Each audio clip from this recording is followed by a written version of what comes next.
¿Ya lo tiene ahí? El título dice: Dios llama a Abraham. Y el Señor dijo a Abraham: vete de tu tierra, de entre tus parientes y de la casa de tu padre, a la tierra que yo te mostraré. Haré de ti una nación grande y te bendeciré. Engrandeceré tu nombre y serás bendición. Bendeciré a los que te bendigan, y al que te maldiga maldeciré. Y en ti serán benditas.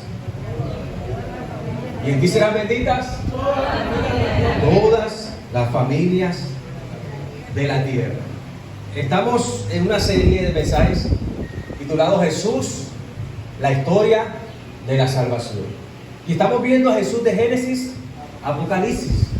Y estamos aprendiendo a tener una lectura cristocéntrica, a mirar la Biblia con ojos o con los lentes de Jesús. Eso es importante, que aprendamos a estudiar la Biblia, a leerla, a estudiarla, a predicarla de forma cristocéntrica, es decir, con los lentes de Jesús. Y estamos en Lucas 24. Jesús ha resucitado y él se encuentra con dos discípulos que van camino a Emaús. Y entonces Jesús les abre las escrituras y empieza y parte desde Moisés, la ley, con los profetas y los salmos, y les muestra la escritura, como toda la escritura da testimonio de él. Y en ese mismo pasaje de Lucas capítulo 24, más adelante Jesús se le aparece a sus apóstoles y de la misma forma les abre las escrituras y les muestra, les dice cómo de los libros de Moisés, pasando por los profetas hasta los salmos, todos dan testimonio de Jesús. ¿La Biblia da testimonio de quién? Es decir, que la Biblia me testifica, es un testimonio vivo de el Señor Jesús. De Génesis a Apocalipsis la Biblia me habla de Jesús.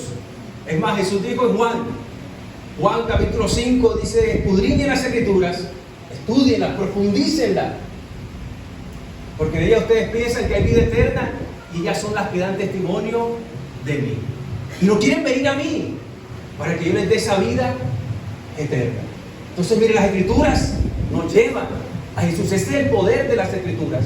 Ese es el poder de la Biblia que nos lleva a Jesús.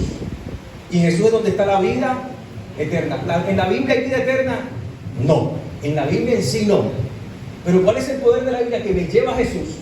Por eso Jesús dijo: escudriñen las escrituras, porque ustedes creen que en ellas tienen vida eterna, pero ellas son las que dan testimonio de mí. Y no quieren venir a mí. ¿Cómo podemos ir a Jesús? A través de las escrituras. Y no quieren venir a mí para que yo les dé la vida eterna. Entonces el poder de la Biblia, el poder de la palabra, es que de Génesis a Apocalipsis me lleva a Jesús. ¿Cuánto lo creen? Amén. Y Jesús les enseñó a leer, a estudiar, a predicar su palabra a los apóstoles, y ellos aplicaron lo mismo. ¿Recuerda a Felipe?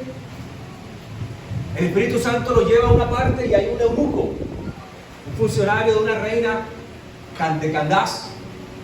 Y este hombre está en el carro, viene de Jerusalén y está leyendo al profeta Isaías, porque llevado fue como oveja al matadero. Y entonces Felipe se le acerca y le dice el eunuco: ¿de quién habla? ¿A quién se está refiriendo este profeta? ¿Habla de él mismo o habla de alguien más? Y es la pregunta que le hace. Esa profecía hablaba ahí en ese contorno, ese entorno, ese contexto histórico donde estaba Isaías, pero también apuntaba a alguien más, al más grande. ¿Quién fue esa oveja que fue llevada al matadero?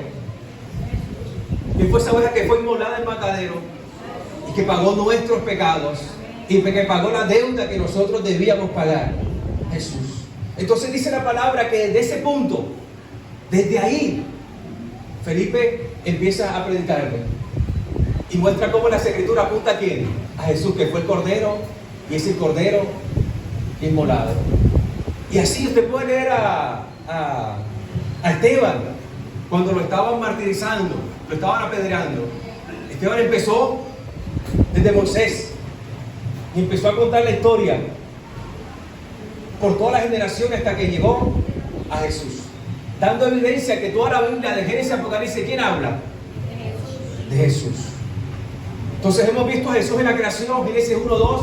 Hemos visto a Jesús en la caída, Génesis 3 al 11. Y hoy vamos a ver a Jesús en Israel. Jesús, la historia de la salvación, Jesús en Israel, que abarcaría Génesis 12 a Segunda de Reyes. Y vamos a ver 3 puntos rápidamente. Primero, la historia de Israel. Tenemos que tener clara la historia de Israel. Segundo, héroes y símbolos de Israel. Y tercero, cantos y sabiduría de Israel. En Génesis capítulo 12, Dios promete a Abraham. Le dice a Abraham: sal de tu tierra y de tu parentela a una tierra que yo te diré. ¿Y qué hizo Abraham?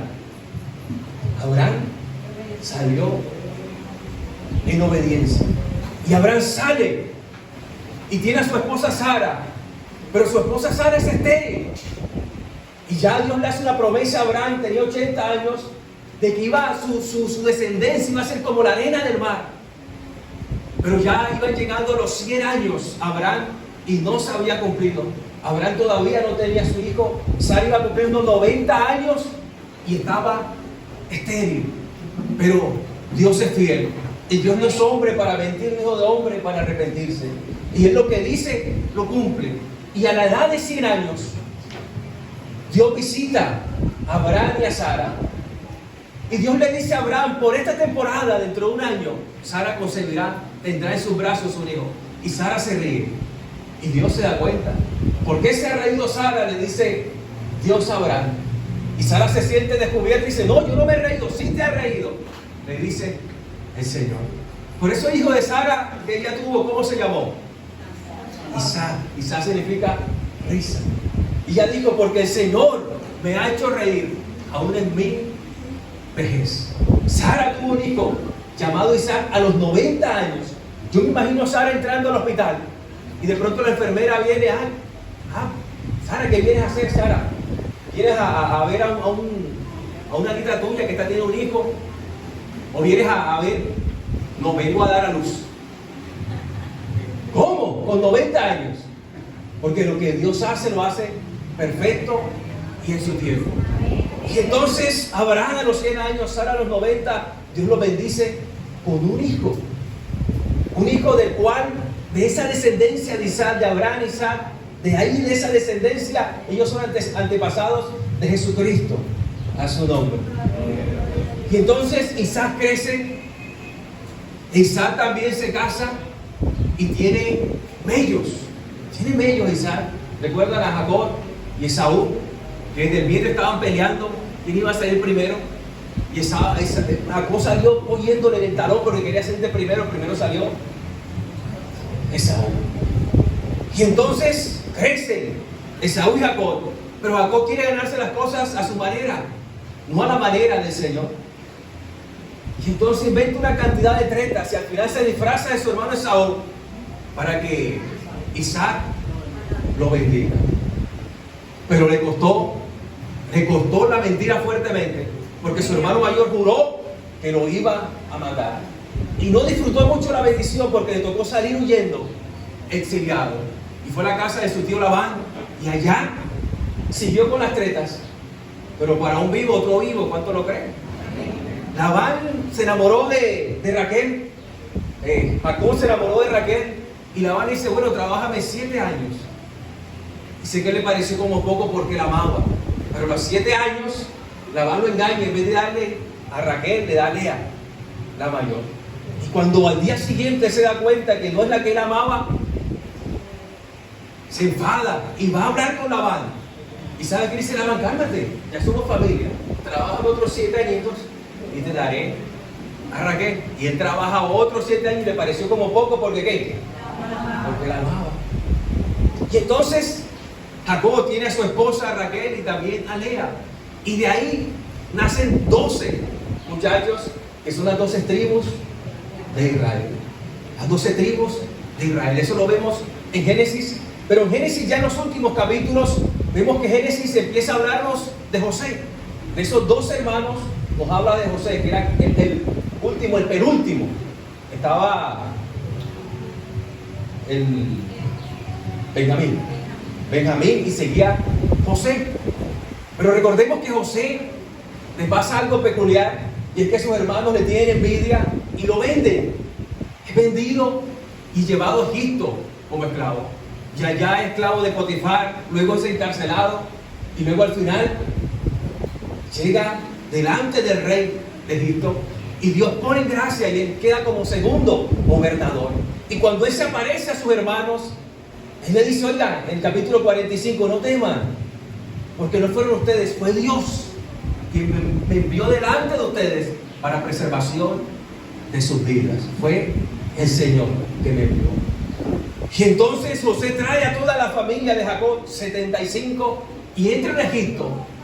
Y en Egipto empiezan a multiplicarse, a multiplicarse, a multiplicarse. Muere José, muere el faraón que conocía a José. Y entonces al ver que hay una gran multitud, el nuevo faraón esclaviza a Israel. Y por 400 años Israel estuvo esclavizado en Egipto por los faraones. ¿Y luego qué pasó? De ahí pasamos la página al libro de Éxodo y encontramos un hombre llamado ¿cómo? Moisés. Dios dice: he escuchado el clamor de mi pueblo porque estaban esclavizados y he descendido y te envío a ti para que libertes a mi pueblo. Y Moisés se levanta a libertar al pueblo. ¿Recuerda las 10 plagas en Egipto? La última plaga fue terrible porque murieron todos los primogénitos de Egipto. E Israel sale, llegan al Mar Rojo, lo cruzan. Dios hace un milagro y abre el Mar Rojo. Van rumbo al desierto y se encuentran en el monte Sinaí. Y allá Dios hace un pacto con ellos y les da la ley que refleja el carácter del Señor. Y entonces en el libro de del libro de Números y Levíticos vemos cómo se está formando la nación de Israel. Pero también en el libro de Números vemos cómo Dios los saca con grandes portentos, pero ellos siguen con incredulidad. Y entonces Dios castiga a esa generación. Y en Números vemos que ellos vagaron por 40 años en el desierto. Desde donde salieron de Egipto, la tierra prometida, habían 11 días. Pero por su incredulidad, por su falta de fe, les tomó 40 años. Y esa generación que no creyó, murió en el desierto. Eso lo vemos en el libro de Números. Luego terminamos en el libro de Deuteronomios, cuando ya está una generación nueva. Y en Deuteronomios, que significa repetición de la ley, Moisés le repite la ley a la nueva generación, encabezada por Josué. Y le dice: no te olvides de tu Creador, no te olvides de tu Señor. Moisés muere, pero ahora Josué toma el liderazgo y se levanta como un salvador. Se levanta a conquistar la tierra prometida. ¿Recuerdan cómo conquistaron a Jericó? Una estrategia que solamente le dio el Señor. Y así empiezan a conquistar la tierra que Dios le había prometido. Pero no conquistan toda la tierra. Faltaron ciertos lugares que no alcanzaron a conquistar. Josué muere y se levantan los jueces. Después de Josué vienen los jueces. Encontramos a Débora, encontramos a Jefté. ¿Recuerdan a Sansón? Sansón, el hombre más fuerte del mundo. Dice que cuando murió, que tumbó los pilares del templo, mató más filisteos que cuando estaba en vida. Encontramos a jueces como Gedeón, como Barak. Encontramos diferentes jueces, pero observamos que Israel no seguía al Señor. Había desorden. Entonces Dios levanta en medio de ese momento, cuando llegamos al libro de Samuel, dice que la palabra de Dios escaseaba. Nadie buscaba al Señor. Pero Dios levanta a un juez, profeta llamado Samuel. Y desde pequeño lo llama Samuel, Samuel. Y él responde el llamado y se levanta como el último juez de Israel. Y Dios le da el encargo a este hombre llamado Samuel de que unja un rey. Y entonces ungen a Saúl. ¿Recuerdan a Saúl? Que se fue de 3 burras que se le habían perdido. De 3 asnas que se le habían perdido. Bueno, la Biblia dice asnas, pero usted sabe que son burras. 3 asnas que se le habían perdido. Y al buscarla lo que encontró fue el reinado de Israel. No fue un buen rey. No adoró a Dios como debía adorarlo. Nunca reconoció mi Dios. Cada vez que se refería a Samuel decía: ese es tu Dios. Nunca le reconoció como tal. Pero Dios levantó un rey conforme a su corazón. que se llama ¿cómo? David. Y eso lo encontramos en el segundo capítulo de Samuel. Dios levanta a David, un hombre conforme a su corazón, que tuvo que huir de Saúl porque quería matarlo, porque estaba lleno de celos. Y Saúl muere, se suicida, y David toma el reinado.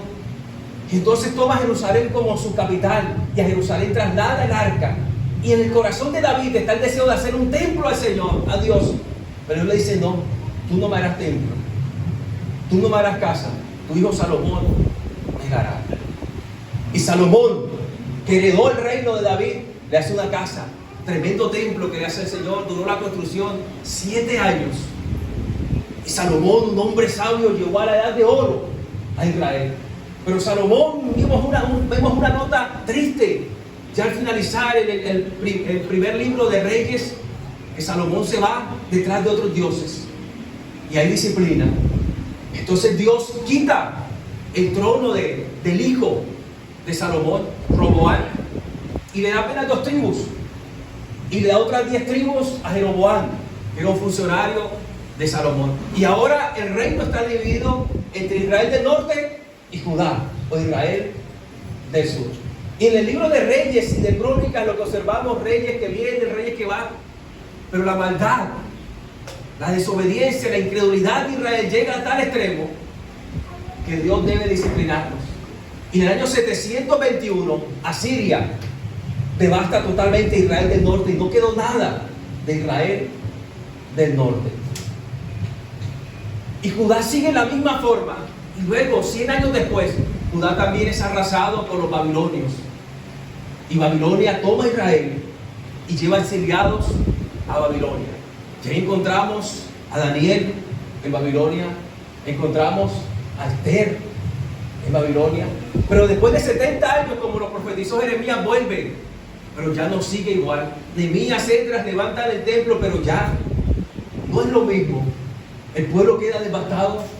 Parece que las promesas que Dios le hizo a Abraham cuando le dijo: él será bendito, bendeciré, te bendeciré en gran manera, parece que no se cumplieron. Queda como en 3 puntos suspensivos, porque no tenía rey, porque el templo no tenía la belleza que anteriormente tenía. Parece que las promesas de Dios no se habían cumplido. Y entonces Dios guarda silencio por 400 años. 400 años de silencio, hasta que rompe el silencio en esos 400 años y aparece Jesús. ¿Cuánto lo creen? Diga conmigo: yo lo creo. Esa es la historia de Israel. Debemos tener bien clara, porque también es nuestra historia. Nosotros hacemos parte de ese Israel espiritual y heredamos toda esa cultura, heredamos todo lo que Dios hizo también en Israel. Y todo esto está escrito, dice la palabra, para nosotros que hemos alcanzado el final de los tiempos, para que tomemos ejemplo y alcancemos. ¿Cuánto lo creen? Denle ese fuerte aplauso al Señor esta hora. Ahora, la historia de Israel queda como inconclusa, y es que el Antiguo Testamento, hay una palabra clave para leer y estudiar el Antiguo Testamento, y es promesa. Diga conmigo: promesa. El Antiguo Testamento usted debe leerlo como promesa. De tal forma que si estamos en un texto del Antiguo Testamento, promesa, tenemos que ir allá, al Nuevo Testamento. ¿Qué fue lo que nos prometieron que se cumplió en Jesús? Tenemos que hacernos esa pregunta. Si aquí hay una promesa, ¿qué fue lo que se cumplió en Jesús? Y cuando estamos en el Nuevo Testamento, si lo estamos leyendo, que el Nuevo Testamento, la palabra clave es cumplimiento. Promesa y cumplimiento. Cuando estamos en el Nuevo Testamento, tenemos que preguntarnos: ¿cuál fue la promesa que Jesús está cumpliendo en este lugar? ¿Cuánto lo creen? ¿Cuánto lo creen? Y entonces encontramos en Israel, y miramos el segundo punto, los héroes de Israel. ¿Cómo leer con los lentes de Jesús los héroes de Israel? En los héroes de Israel vamos a encontrar a Jesús. Y aquí escúcheme bien, porque ¿cómo leemos las historias de Gedeón? ¿Cómo leemos las historias de Sansón? ¿Cómo leemos la historia de David? Sin que sean algo que nos dé como cosas por las cuales tenemos que hacer para ganar el favor de Dios. Cuando David pelea con Goliat, ¿cómo leemos esa historia? Yo soy David, que tengo que enfrentar gigantes. Y tengo que enfrentar todos los gigantes que tenga con 5 piedras, que puede ser la oración, la fe. Ese soy yo. No, yo no soy David.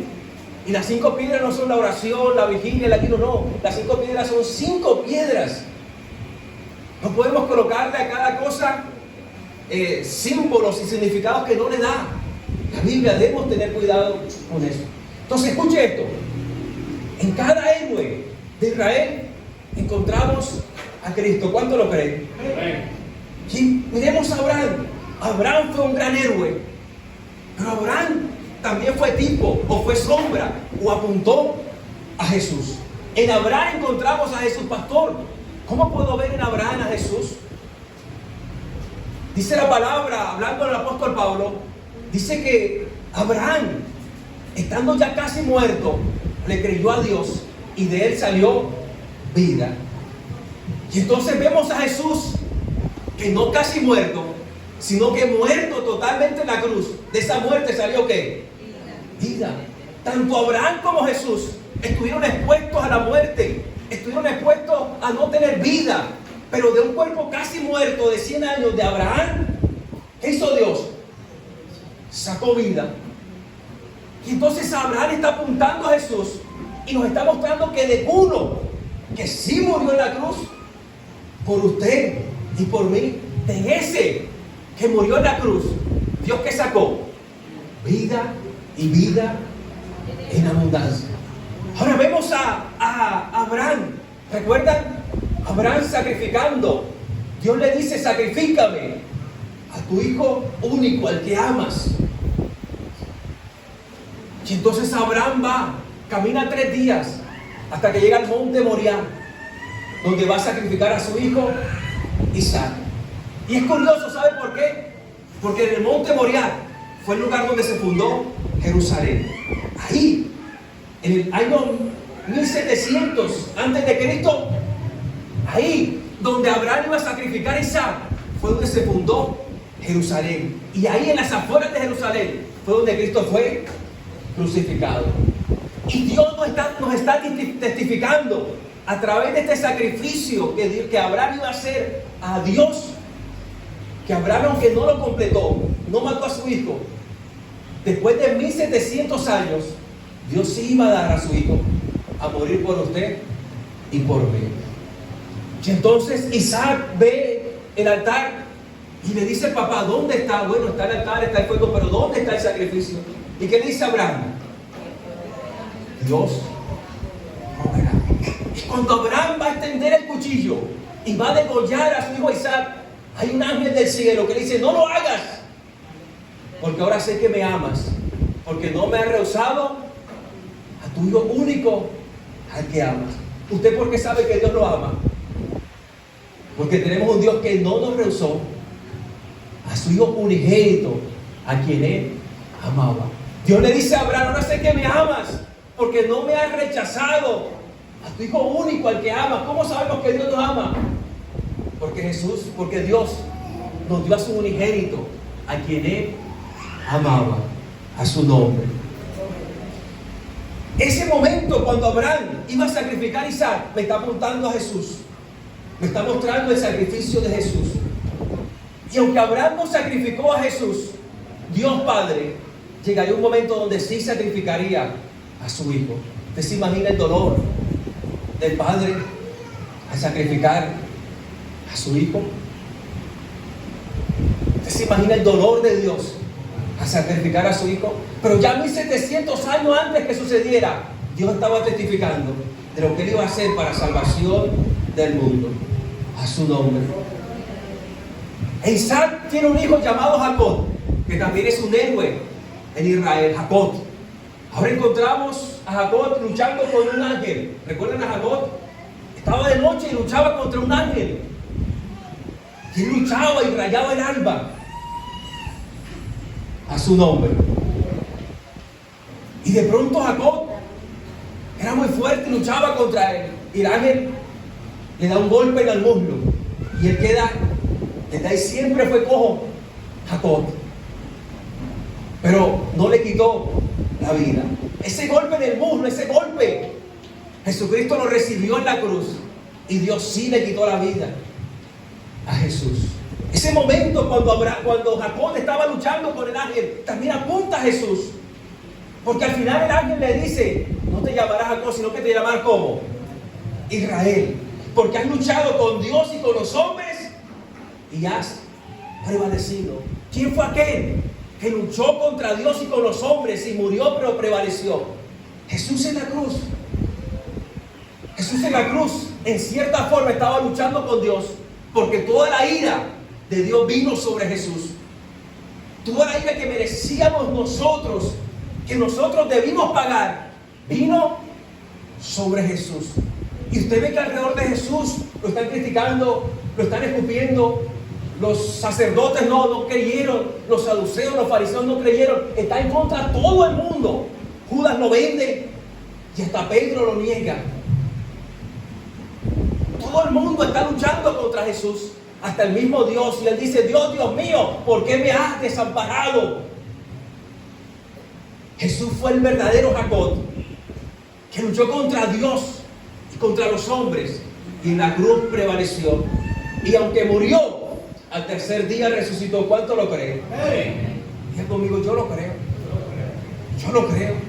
Si encontramos a José, otro héroe de Israel, y usted ve que a José lo venden, y a Jesús lo venden, también lo venden. ¿Quién vende a José? Los hermanos. ¿Y quién vende a Jesús? También los discípulos, los más cercanos lo venden. Pero ahora, en el capítulo 45, los hermanos vienen a José, y José le dice, oigan, no teman, que fue Dios el que hizo esto. Y usted ve en Mateo 28, que después de morir Jesús se muestra a sus discípulos y les da la gran comisión. No le dice, oye, ustedes me dejaron solo, me abandonaron. No hay un regaño, porque como José, Jesús también sabía que esto era de parte del Señor. Y entonces los comisiona para hacer una gran nación, hacer de bendición hacia la tierra. ¿Qué les dice Jesús? ¿Qué les dice Jesús en Mateo 28? Vayan y hagan discípulos a todas las naciones. Y estamos observando que los héroes de Israel, esos héroes de Israel están apuntando a Jesús. Y llegamos a Moisés, un héroe por excelencia de Israel.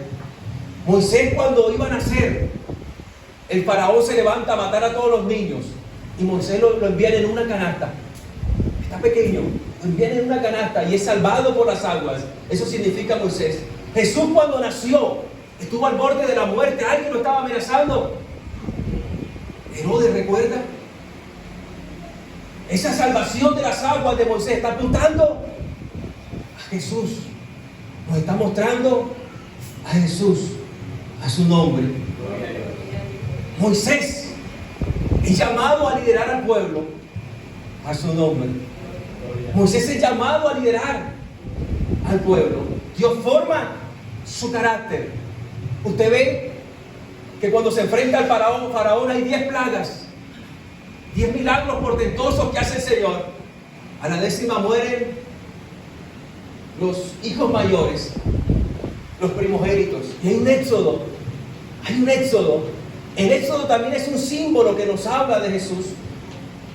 Usted ve que el faraón va detrás de ellos y ellos pasan el mar rojo. Dios abre el mar rojo, luego van al desierto y luego llegan al monte Sinaí, donde Dios le da la ley. Y el éxodo me está recordando a Jesús. ¿Por qué? Porque Jesús va a las aguas y se bautiza. Eso representa el mar rojo.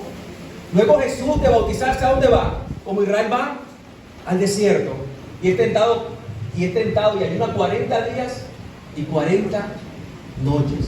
Miren, que Jesús está recapitulando el éxodo. Jesús está cumpliendo el verdadero éxodo, la verdadera salida a la tierra prometida. ¿Cuál es la verdadera tierra prometida que Dios ha prometido a nosotros? ¿Cuál es? El cielo. Esa es la verdadera tierra prometida. Y entonces Jesús cruza las aguas en el bautismo Jesús llega como Israel al desierto y es tentado por Satanás por 40 días y 40 noches.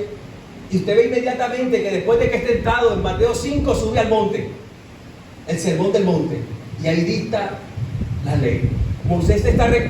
Jesús está recapitulando la historia del Éxodo a su nombre. Hay un símbolo curioso en Éxodo.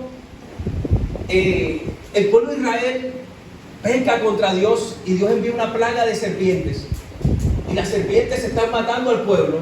Entonces Dios le dice a Moisés: haz una figura de bronce, una culebra de bronce. Mire esta figura, mire este símbolo. Dios le dice a Moisés: haz una figura de bronce y levántala. Y todo aquel que mire a esa serpiente de bronce no morirá de ese veneno de la serpiente. Usted puede buscarla luego, esa historia. Y luego usted ve que Juan, Jesús dice que así como la serpiente que levantó Moisés, así el Hijo del Hombre también tendrá que ser levantado. Jesús está diciendo: esa serpiente que levantó Moisés estaba apuntando también a mi sacrificio. Y así como la serpiente fue levantada a lo alto, así yo también tendré que ser levantada para que todo aquel que ponga su vista en mí no se pierda, mantenga vida eterna. Y no se pregunte, ese símbolo de Israel, esa serpiente, ¿cómo podía apuntar a Jesús? ¿Cómo podía prepararnos o mostrarnos a Jesús lo que Jesús iba a hacer? Si recordemos que en Génesis la serpiente es maldecida: maldita serás. Pero precisamente porque la serpiente era un animal maldito, ¿recuerdan? Maldito el hombre que sea colgado, que muera en un madero. ¿Qué quiere decir eso? Que Jesús se hizo maldición por causa de nosotros. Las maldiciones que debíamos llevar nosotros por estar alejados del Señor vinieron sobre Jesús. Él se hizo maldito por nosotros, con tal de libertarnos de toda maldición. Y como la serpiente que fue levantada, Jesucristo fue levantado en la cruz del Calvario, a su nombre. Hay otro símbolo en Éxodo, que es el maná. ¿Recuerdan? El pan que caía del cielo. ¿Qué dijo Jesús? Ustedes comieron maná, comida del cielo. Sus padres comieron maná, comida del cielo. Pero realmente yo soy el pan que ha descendido del cielo. El maná estaba apuntando a Jesús, que Dios en determinado momento enviaría el pan del cielo, que usted y yo comeríamos, y en el cual tendríamos vida y vida eterna. ¿Cuánto lo creen? ¿Cuánto lo creen? ¿Cuánto lo creen? Hay otro hecho curioso que también es un símbolo. ¿Recuerdan cuando Moisés le pega a la roca y qué sale? Agua. Me dice: oye, pero ¿por qué no un arroyo? ¿Por qué le pega a la roca y sale agua? Porque la roca que fue eliminada, que fue desechada por los constructores, vino a ser ¿qué? El fundamento de la fe y la salvación. Esa roca era Cristo. El apóstol Pablo también dice: porque sus padres fueron en el desierto y la roca los seguía. Hablando de Jesús. Y ahora Moisés le pega a la roca y sale agua. Moisés le pega con su vara. La vara es tipo de juicio. Jesucristo fue al juicio por nosotros en esa cruz. Él pagó el juicio que nosotros debíamos pagar, para que usted y yo, Dios nos dijera inocentes a su nombre. Jesús fue el juicio, el golpe de la vara de Dios hacia nosotros por nuestros pecados fue sobre Cristo. Y usted ve que cuando Jesús está crucificado, hay una lanza que lo atraviesa y ¿qué sale? Agua y sangre, dice. Esa roca salió agua, porque tenemos una roca viva, del cual salen fuentes de agua viva, y todo aquel que beba de él, de su interior correrá un río de agua viva. ¿Cuánto lo creen? ¿Cuánto lo creen? Entonces Moisés muere y encontramos a otro héroe llamado Josué. Josué también apunta a Cristo. Cuando leemos Josué ya no podemos decir, no tengo que ser como Josué valiente. Veo que en Josué está Cristo, porque el nombre Josué, Joshua, significa Jesús, Salvador. Salvador. Y Dios toma a Josué y toma para que lleve al pueblo de Dios y lo lleva a la tierra prometida. Y así Dios toma al verdadero Josué, que es Jesús, Joshua, el verdadero Salvador, Jesús. Y por medio de su sacrificio, Josué no murió por el pueblo de Dios, pero Jesucristo, el verdadero Josué, sí dio su vida para llevarnos a la tierra prometida. Y usted y yo, que estamos en esta tierra peregrinando, estamos caminando a la tierra prometida y vamos a ver calles de oro y mar de cristal. ¿Cuánto lo creen? Conmigo, yo lo creo. Jesús es el verdadero Josué, el verdadero Salvador, el verdadero comandante del Señor. Luego vemos otros héroes como Sansón. Pastor, Sansón también apunta a Jesús. Sansón también prefigura a Jesús. Cuando leo Sansón también debo ver a Jesús, sí. ¿Qué nos muestra Sansón con respecto a la salvación? ¿Qué nos muestra? Sansón nunca levantó un ejército, pero derrotó a los filisteos que estaban atacando al pueblo de Dios. Dio salvación al pueblo de Dios. Nos muestra que Dios puede salvar con uno. Con Sansón Dios salvó con uno solo. Y Jesús es el verdadero Sansón, que murió uno solo. ¿Para qué? Para que millones y millones fuéramos salvos en Cristo Jesús. ¿Cuánto lo creen? Amén. Sansón gobernó, o Sansón salvó con su fuerza, pero Jesús gobernó, salvó con su debilidad. Él conoce nuestras debilidades. Por eso Jesús podemos decir, diga el débil, fuerte soy. A su nombre. Sansón tenía fuerza sobrehumana, pero aún esa fuerza sobrehumana fue su debilidad, porque hizo confiarse mucho de lo que él tenía. A su nombre. Y vemos a Sansón ya al final de sus días está en el templo y viene la fuerza de Dios sobre él y dice que mató más filisteos ese día que los que había matado en toda su vida. Con la muerte de Jesús derrotó totalmente a Satanás. A su nombre. A su nombre. Entonces todos estos héroes de la Biblia tenemos que mirarlos porque están apuntando a Jesús. Y llegamos a un hombre llamado David, ¿lo conoce? Y ahora David se está enfrentando a un gigante llamado Goliat. Y Goliat le dice, lo trata horrible. ¿Acaso soy perro para que vengas contra mí? Y David, ¿qué le dice? Tú vienes contra mí con espada, lanza y jabalina, mas yo vengo contra ti en el nombre de Jehová de los ejércitos, y Él te entregará en mis manos. Está David peleando con Goliat. Ojo, David no somos nosotros, porque es la historia de la salvación. Y la historia de la salvación, el protagonista es Jesús. David está apuntando a Jesús. De David saldría el Mesías. En David ya estaba Jesús, porque Jesús es un antecesor. David era un antecesor de Jesús. De David saldría Jesús. Ya en David estaba Jesús. Y David apunta a Jesús. Entonces observamos a David peleando contra Goliat. Nosotros no somos David. David apunta a Jesucristo, quien peleó contra su mayor Goliat. ¿Cuál es el mayor Goliat? Satanás, el pecado. Y observamos que David fue ungido. ¿Recuerdan a David? Estaban todos los hermanos, ya lo tenían en poco por allá. No creían que David fuera el rey, lo tenían en poco. ¿Y qué decían de Jesús?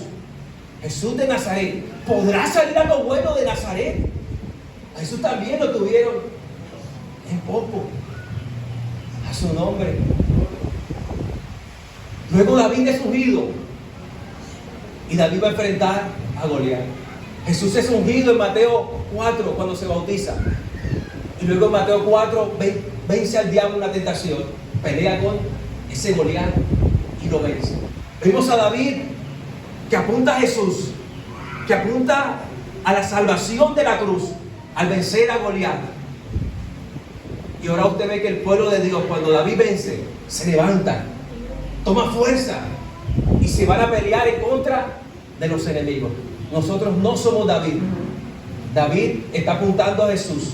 Nosotros somos el pueblo de Dios, que estábamos asustados, temerosos, que dudábamos que David fuera a vencer ese chiquitico, el Goliat lo va a matar.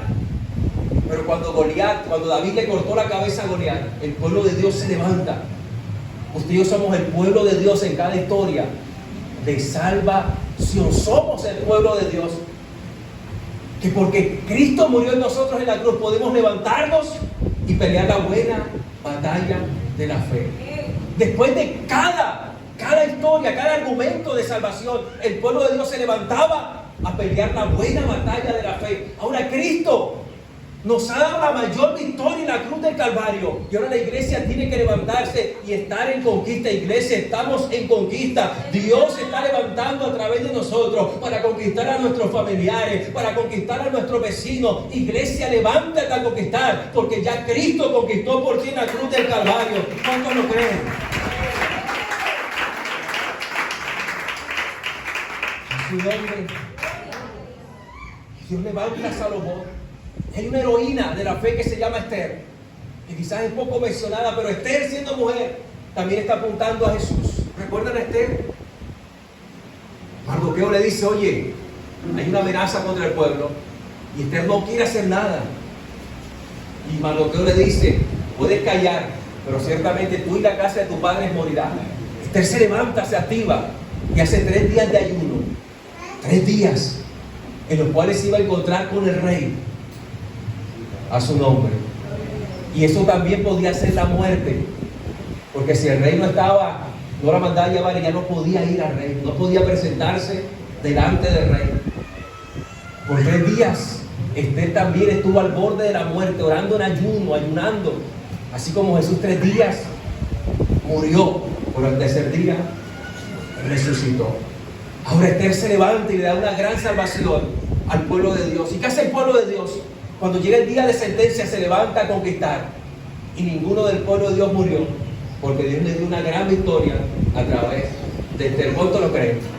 Entonces mire, todos los héroes y todos los símbolos que podamos encontrar en la Biblia nos están hablando de Jesús, a su nombre.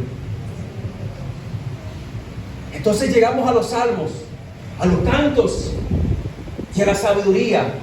Y los salmos también nos hablan de Jesús. Quiero que vaya conmigo ya para terminar al Salmo 22.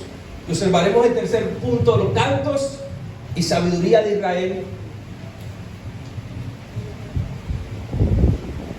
Salmo 22. Y observaremos que al leer los salmos, Jesús es el que está orando. Jesús es el que está alabando al Señor. En el Salmo 22, escuche lo que dice: Dios mío, ¿por qué me has abandonado? ¿A qué le recuerda esto? A la cruz. A Jesús cuando estaba en la cruz. Dios mío, ¿por qué me has abandonado? ¿Quién es el que está clamando aquí? Jesús. Los salmos nos hablan de Jesús, porque Jesús, a través del salmista, el Espíritu Santo dando testimonio de Jesús a través de cada salmo. Y en cierta forma es Jesús orando, adorando a través de los salmos. Así que primeramente los salmos no hablan de nosotros, hablan de Jesús. Y cuando encontramos a Jesús primeramente, entonces vamos a encontrarnos también a nosotros y ser bendecidos. Dios mío, ¿por qué me has abandonado? Ese salmo Jesús lo canta en la cruz. Este es un salmo de lamento. Se lamenta Jesús, pero el Dios va a obtener la victoria. ¿Cuánto lo creen? Pase conmigo al Salmo 23, un salmo bastante conocido. El Salmo 23 es un salmo de confianza. El Salmo 23 nos habla primeramente de Jesús. Entonces podemos leer: el Señor es mi pastor, nada me faltará. Y entonces puedo leer: ponerme primero yo. Jehová es mi pastor y nada me faltará.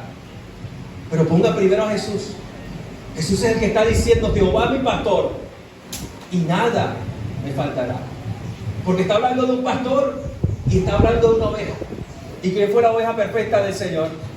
Jesucristo, la oveja inmolada, perfecta en la cruz del Calvario. Entonces, antes de ponernos nosotros, Jehová mi pastor, ponga a Jesús. Jesús es el que está orando. El Señor es mi pastor y nada me faltará. Hay un pastor y hay una oveja, y la oveja perfecta es Jesús. Y luego que usted vea que la oveja perfecta es Jesús, ahora usted se mira: ¿yo soy una oveja perfecta? ¿Cuántos de los que estamos aquí somos ovejas perfectas? Nos cuesta no mentir, nos cuesta, todavía se nos sale alguna que otra palabrita, todavía tenemos pensamientos que no deberíamos tener, y usted se da cuenta que usted dice: no soy la oveja perfecta. Y si usted y yo somos muy conscientes y nos evaluamos, realmente la conclusión que diríamos: no, yo no soy la oveja perfecta, soy la oveja descarriada. Pero entonces, Jehová es mi pastor. Si Él es mi pastor, yo tengo que ser la oveja de Él. Pero realmente soy una oveja descarriada, porque Él me dice para allá, yo voy para acá. Así somos, solamente el pastor es así. Dios nos dice para allá y usted va para allá. Dios le dice blanco y usted dice negro. O solamente el pastor. ¿Se da cuenta? Si nos evaluamos, si nos miramos a fondo, realmente somos ovejas descarriadas. Pero este salmo habla de un pastor y una oveja no descarriada, una oveja que verdaderamente puede decir: Jehová es mi pastor. Y me doy cuenta que no soy la oveja que debería ser y que Dios quiere que sea. Pero también me doy cuenta que una oveja verdadera, la oveja verdadera, el cordero inmolado, murió por nosotros, por ti y por mí, en la cruz del Calvario. La oveja perfecta, Jesucristo, murió en la cruz. ¿Y por qué murió en la cruz? Por nosotros, ovejas imperfectas. Por nosotros, ovejas descarriadas. Así que no es hacer y hacer. Y soy una oveja descarriada, tengo que ponerme esto y tengo que hacer de 40 días de ayuno, tengo que hacer esto. Sí, es bueno ayunar, sí, es bueno orar. Pero lo primero que nos pide la Biblia es que miremos a la cruz, a la oveja perfecta. Y la oveja perfecta murió por nosotros, ovejas descarriadas. Y eso debe producir amor en mi corazón. Porque ese es el primer mandamiento. Los mandamientos se resumen en 10. Los 10 mandamientos. Y los 10 mandamientos se resumen en uno. ¿Cuál es? Amarás al Señor con todo tu ¿qué? Tu corazón. Toda tu mente y toda tu fuerza. Entonces miren, ahora yo me veo como descarriada y ahora tengo que hacer. No es hacer. Es ir a la cruz y mirar a la oveja perfecta que murió por nosotros descarriados. Mirarlo a Él en la cruz. Que de la cruz brote amor en mi corazón. Miren, nosotros nacimos alejados de Dios. No teníamos amor en nuestro corazón hacia Dios. Nadie naturalmente tiene amor en su corazón hacia Dios. Éramos enemigos de Dios. Pero alguien oró por nosotros. Alguien nos proclamó el Evangelio. Y nacimos de nuevo. Dice que el amor de Dios ha sido derramado en nuestros corazones por el Espíritu de Dios. Y por el amor de Dios es que usted puede amar al Señor. ¿Cuántos aman a Dios? Es porque usted ha nacido de nuevo a su nombre. Es porque su corazón ha sido llevado a la cruz. Y ahora, ¿cuál es la tarea de iglesia? Cada día debemos llevar nuestro corazón a la cruz. Cada día tenemos que aplicar el Evangelio a nuestras vidas, a nuestros corazones. Porque solo así seremos transformados. Y solo así brotará el amor de Dios en nuestros corazones, a su nombre. Y el Salmo 23 me habla de Jesús. Jehová es mi pastor, Él es la oveja del Señor. En lugares de verdes pastos me hará descansar, junto a aguas de reposo me conduces. Él restaura mi alma, me guía por sendas de justicia, por amor de su nombre. ¿Cómo estudio este salmo? Primero observo si hay algo en el contexto histórico. Ocurrió porque David estaba huyendo, porque David estaba alguna pista. Y observo que este salmo escrito por David, no hay ninguna pista. Históricamente no nos dice si David estaba esto o aquello, no hay. Entonces no puedo estudiarlo por ahí. Entonces, ¿cómo estudio este salmo? Lo leo y observo que el Espíritu Santo me está mostrando dos metáforas. La metáfora del pastor y la metáfora del padre de familia. Esas dos metáforas. Y el padre de familia se asemeja a Dios y el pastor también, el gran pastor, es Dios. Entonces el estudio. Luego miro que también me está hablando de aunque ande por valle de sombra de muerte. ¿Qué significa eso? ¿Qué significa para los israelitas ese valle de sombra de muerte? Tengo que estudiarlo, ser curioso, preguntarme, ir a un diccionario y mirar en internet qué significa. Yo observo que era que los pastores a veces llevaban por sendas muy pequeñas, entre montañas, donde como no entraba el sol era todo oscuro, donde había rocas y eran valles de sombra de muerte, y llevaban a sus ovejas, y el pastor iba adelante, guiando a sus ovejas, a su nombre. ¿Qué más sigue diciendo el Salmo? Aunque ande en valle de sombra de muerte, tú estarás tu vara y tu callado. ¿Qué es la vara? Tengo que estudiar eso, mirar qué es la vara. Y resulta que la vara era como un palo de 1 metro, que le colocaban puntillas en la punta. Era como una cachiporra. Y con eso, cuando venía un león, el pastor defendía a su oveja. Cuando venía un lobo, el pastor le pegaba con esta. Era una arma. Pero también callado. ¿Qué era el callado? Era una vara como de 2 metros, que al finalizar terminaba como una U, y con la cual el pastor contaba las ovejas y también las atraía hacia sí. Y si de pronto la oveja quedaba despeñada y no podía alcanzarla con el gancho, la traía hacia sí, a su nombre. A su nombre. Este salmo nos habla de Jesús, porque Jesús pasó por el más terrible de los valles de sombra de muerte. ¿Recuerda? En Mateo dice que el sol se ocultó, hubo tinieblas por muchas horas cuando Jesús estaba en la cruz. Desde las 12 del día hubo tinieblas, oscuridad total. Jesús estaba pasando por el más terrible de los valles de sombra de muerte. ¿Pero por qué perseveró? Porque él sabía que aún en esas circunstancias Dios lo iba a sacar victorioso. Pero también observo que habla de la vara. La vara era en defensa y el callado para salvar. Pero observamos que en ese momento Dios no defiende a Jesús. La ira de Dios viene sobre Jesús. En otras palabras, la vara de Dios en la cruz vino plenamente sobre Jesús y lo mató. Pero aún en ese momento de dificultad, de dolor, Jesús podía decir: el Señor, Dios es mi pastor.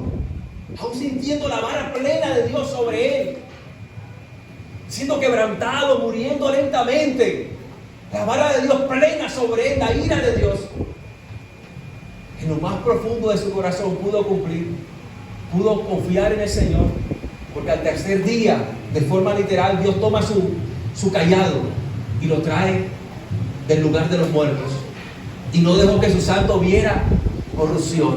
Y al tercer día Jesús resucita a su nombre. Pero sigue diciendo el Salmo: tú preparas mesas delante de mí en presencia de mis enemigos. Has ungido mi cabeza con aceite, mi copa está rebosando. Ciertamente el bien y la misericordia me seguirán todos los días de la vida, y en la casa de Jehová moraré por largos días. ¿Recuerda Jesús? Resucita. Está con sus discípulos por un tiempo, pero luego asciende. ¿Y ahora dónde está Jesús? Está en la casa con el Padre. Y él dijo: me voy, pero voy a hacerle moradas a cada uno de ustedes, porque en la casa de mi Padre muchas moradas. El Salmo 23 me recuerda que después de que en la vara de Dios vino tremendamente sobre Jesús en la cruz, luego fue exaltado, y ahora Jesús está a la diestra de Dios Padre, está en la casa del Papá, en un banquete celestial.